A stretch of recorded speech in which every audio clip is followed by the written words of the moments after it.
Hello mga karakit, tariho at bibigyan ko naman ho kayo ng update dito sa mga bagong hatch nating mga sisiw. Pero bago ho yun, ito nga ho yung mga itlog na na-harvest natin ng hapon. At magang-maga pa nga lang ho, ay tumawid na ho kami dito ni Natalie para linisin nga po ng tubig na may suka aring isasalang natin. Nag-compress na nga lang ho ako ng mga itlog na isinalang natin kahapon para aring nga hong isang tray ay may salang na nga natin. Para nga po nalipas ang araw, ay meron tayo ulit na hantayin na ma-hatch nga sa mga susunod. Aba, isa ngayon po ay marami-rami pong proseso ang ginagawa namin bago nga ho ari maisalang. Katulad ho na rin ay nililistahan ko po, sinusulatan ko po ng petsa para nga po hindi magkagulo-gulo. At meron ho tayong palatandaan. Gawa ng minsan ho ay hindi maiiwasang nagkakasama-sama, lalo na ho pagkagana ring per batch nga po ako nagsasalang. Ay may nga rin ho yung gantong may palatandaan para pagtingin nga po natin sa itlog kung sakaling magkasama-sama ay alam po natin yung palatandaan na kung kaya nga po natin ito isinalang ano. Pero wari ko ho ay pag ito naman po ay tayo nakakompleto na ng tray na maramihan po na isang salangan talaga, ay hindi na natin to kailangan gawin at hindi naman po talaga magkakasama-sama.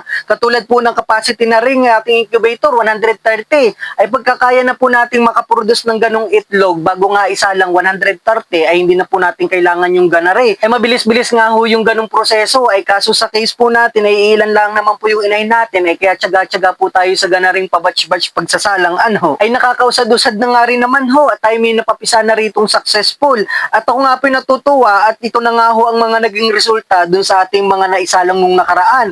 O ay marami-rami nga ho ari at napakasisigla nga ho naman itong ating mga sisyonary. Kaya ating alagaan ho ari at subaybayan nyo po sa mga susunod pang update din sa atin. Maraming salamat po sa panonood. Ari na lang po muna. Ingat, bye-bye, God bless. Bukas na lang po ulit.